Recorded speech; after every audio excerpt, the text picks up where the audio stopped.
جب ہم کسی چیز کا ارادہ کرتے ہیں تو ہماری بات یہی ہوتی ہے کہ اس کو کہہ دیتے ہیں کہ ہو جا تو وہ ہو جاتی ہے۔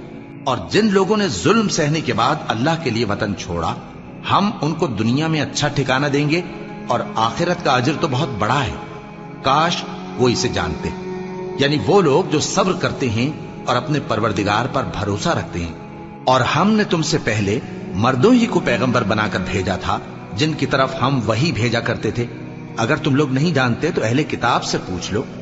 اور ان پیغمبروں کو دلیلیں اور کتابیں دے کر بھیجا تھا، اور ہم نے تم پر بھی یہ کتاب نازل کی ہے تاکہ جو ارشادات لوگوں پر نازل ہوئے ہیں وہ ان پر ظاہر کر دو اور تاکہ وہ غور کریں۔ اب کیا جو لوگ بری بری چالیں چلتے ہیں اس بات سے بے خوف ہیں کہ اللہ ان کو زمین میں دھسا دے، یا ایسی طرف سے ان پر عذاب آ جائے جہاں سے ان کو خبر ہی نہ ہو، یا ان کو چلتے پھرتے پکڑ لے تو وہ اللہ کو عاجز نہیں کر سکتے، یا جب ان کو عذاب کا ڈر پیدا ہو گیا ہو تو ان کو پکڑ لے؟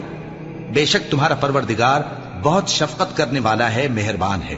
کیا ان لوگوں نے اللہ کی مخلوقات میں سے ایسی چیزیں نہیں دیکھی جن کے سائے دائیں سے بائیں کو اور بائیں سے دائیں کو لوٹتے رہتے ہیں؟ یعنی اللہ کے آگے عاجزی سے سجدے کی حالت میں رہتے ہیں۔ اور تمام جاندار جو آسمانوں میں ہیں اور جو زمین میں ہیں سب اللہ کے آگے سجدہ کرتے ہیں، اور فرشتے بھی، اور وہ ذرا غرور نہیں کرتے، اور اپنے پروردگار سے جو ان کے اوپر ہے ڈرتے ہیں، اور جو ان کو ارشاد ہوتا ہے اس پر عمل کرتے ہیں۔ اور اللہ نے فرمایا ہے کہ دو دو معبود نہ بناؤ، معبود تو وہی ایک ہے، سو اے بندو مجھی سے ڈرتے رہو۔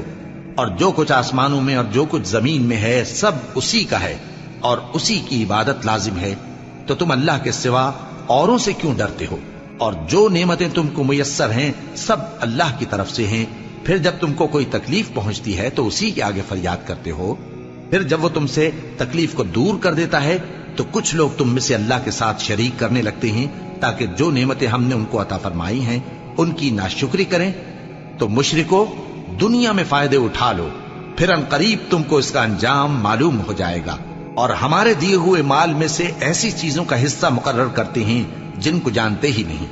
کافرو اللہ کی قسم کہ جو تم جھوٹ باندھا کرتے ہو اس کی تم سے ضرور پرسش ہوگی۔ اور یہ لوگ اللہ کے لیے تو بیٹیاں تجویز کرتے ہیں، وہ پاک ہے، اور اپنے لیے بیٹے جو مرغوب دل پسند ہیں، اور جب ان میں سے کسی کو بیٹی کے پیدا ہونے کی خبر ملتی ہے تو اس کا منہ غم کے سبب کالا پڑ جاتا ہے، اور وہ اندر ہی اندر گھٹنے لگتا ہے، اور اس خبر بد کے سبب جو وہ سنتا ہے لوگوں سے چھپتا پھرتا ہے، سوچتا ہے کہ آیا ذلت برداشت کر کے لڑکی کو زندہ رہنے دے یا زمین میں گاڑ دے۔